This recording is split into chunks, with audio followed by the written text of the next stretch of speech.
Blood ব্যাংকগুলিতে চাহিদা অনুযায়ী রক্ত মজুত রাখার উদ্দেশ্য পূরণ করতে উত্তর 24 পরগনা লিগ্যাল সেলের উদ্যোগে মঙ্গলবার অনুষ্ঠিত হল স্বেচ্ছায় রক্তদান শিবির। এদিন সকাল 10টা নাগাদ প্রদীপ প্রজ্বলনের মাধ্যমে শুরু হয় মানবিক এই কর্মসূচি।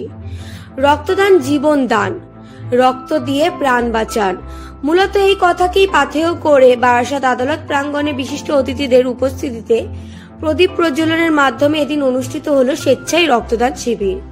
মহান এই কর্মসূচি পালনে এদিন উপস্থিত হয়েছিলেন খাদ্যমন্ত্রী রথীন ঘোষ, অশোকনগরের তৃণমূল বিধায়ক নারায়ণ গোস্বামী, বিধানসভার মুখ্য সচেতক তথা পানিহাটির বিধায়ক নির্মল ঘোষ, বারাসাত সাংগঠনিক জেলার আইএনটিটিইউসির সভাপতি তাপস দাশগুপ্ত, উত্তর 24 পরগনা তৃণমূল লিগ্যাল সেলের সভাপতি শান্তময় বসু ওরফে গোপাল এবং এসসি ওবিসি সেলের রাজ্যের সাধারণ সম্পাদক তথা উত্তর 24 পরগনা জেলার তৃণমূল কংগ্রেসের হিন্দি প্রকোষ্ঠের ভাইস প্রেসিডেন্ট অমরনাথ প্রসাদ সহ আরও অন্যান্য বিশিষ্টজনেরা।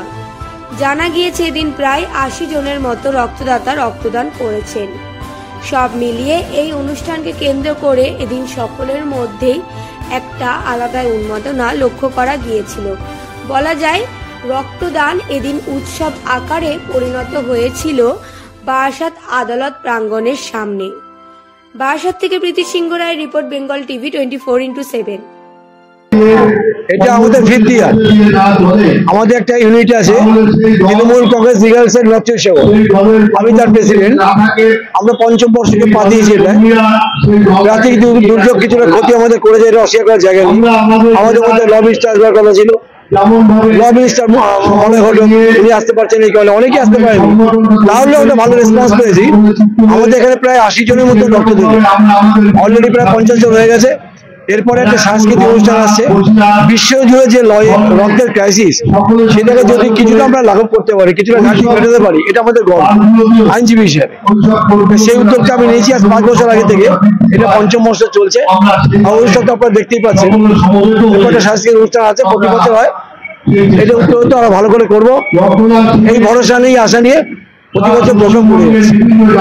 সোশ্যাল বলতে আমরা বাংলা একটা বর্ষবরণ করি, যেটা কোথাও হয় না। চারিদিকে তো 1 জানুয়ারি বোম পাচ্ছে, বাজি পাচ্ছে, লাফালাফি করছে, সেটাকে আমরা ছাড়তে পারি। কিন্তু আমরা এই বারাসাত সাব ডিভিশন থেকে একটা প্রোগ্রাম করি, সেটা বাংলা বর্ষবরণ, এটা বাঙালির জন্য। সেটা আমরা করি। এছাড়াও যদি মানুষ বিপদ করে আমাদের কাছে আসে, আমরা তাকে অ্যাসিস্ট করার চেষ্টা করি। তার প্রতি আমরা জানাবো, গভীর শোক প্রকাশ করবো। আমাদের যে সাংস্কৃতিক অনুষ্ঠানটা হবে তার আগে ওইটা করে আমরা শুরু করবো। আমরা দুঃখিত, আমরা দুঃখ প্রকাশ করছি। এটা খুব দুঃখের ব্যাপার, মর্মান্তিক ঘটনা। এটা না করলেই ভালো হতো। বাংলার পক্ষে এই জিনিসটা খুব ভালো জিনিস বলে আমার মনে হচ্ছে না। বাংলা কেন, সারা ভারতবর্ষে এটা কামনীয় নয়। এটা খুব দুঃখের ব্যাপার, দুর্ভাগ্যজনক। আমরা এটা আশা করবো না কখনো ঘটুক। যেটা ঘটে গেছে, তার প্রতি আমরা শ্রদ্ধা জানিয়ে আমাদের সেকেন্ড অনুষ্ঠান শুরু করবো। তরফ থেকে আসলে বিজ্ঞান অ্যাডভোকেট আমি এটা বলতে পারি, এটা তো ইনভেস্টিগেশনের ব্যাপার, তদন্ত করতে হবে। তদন্ত স্বচ্ছতা বেরিয়ে আসবে, এর সঙ্গে আলোকে ইনভলভ কিনা সেটা দেখা যাবে। তদন্ত স্বচ্ছ হবে, এটা 100 ভাগ বলতে পারি। মমতা ব্যানার্জি এখান থেকে 1 পাও সরবেন না, অস্বচ্ছতা পাবেন না। খুব ভালো তদন্ত হবে এবং কনভিক্টেড গিল্টি যে করেছে ঘটনাটা, তার সাজা অবদান। এটা যদি ফাঁসি হয়ে যায় তাতে অবাক হবার কিছু নেই। এরা তো আমাকে সাপোর্ট করে, এরাও চাচ্ছে মানুষ রক্ত দিক। আমরা আইনজীবী হিসেবে কিছু রক্ত সংগ্রহ করি, ব্লাড ব্যাংকে পাঠাতে পারলে এই রক্ত আরো কিছু লোক পাবে। সেখানে কোনো জাতিভেদ থাকবে না। এই রক্ত অন্যের রক্তে, কে হিন্দু, কে মুসলমান, কে খ্রিস্টান, কে রক্ত দিচ্ছে, সে তো বোতলে লেখা থাকবে না। রক্তটা বেরিয়ে যাবে। হিন্দু রক্ত মুসলমানের গায়ে ঢুকতে পারে, মুসলমানের রক্ত খ্রিস্টানের গায়ে ঢুকতে পারে, খ্রিস্টান রক্ত হিন্দু গায়ে ঢুকতে পারে। কটা মানুষ বাঁচবে সেই চিন্তাধারা নিয়ে আমাদের অনুষ্ঠান। সুরক্ষা তো প্রত্যেকটা সরকারের দেওয়া উচিত। কেউ যদি বলে কোনো সরকার দেয় না, এটা মিথ্যে কথা। সব সরকারই দেয়, কিন্তু ক্রাইম তো সর্বত্রই থাকবে। সারা পৃথিবীতে একটা জায়গা দেখাতে পারবে না যেখানে কোনো ক্রাইম নেই। ইউরোপিয়ান কান্ট্রি থেকে এশিয়ান, ইউরোপিয়ান কন্টিনেন্ট থেকে এশিয়ান কন্টিনেন্ট, যেখানেই যাবেন ক্রাইম আছে। তাহলে আমার বাংলা অনেক শান্তিতে মেটাবো। মমতা ব্যানার্জির নেতৃত্বে আমার বাংলা অনেক শান্তিতে আছে।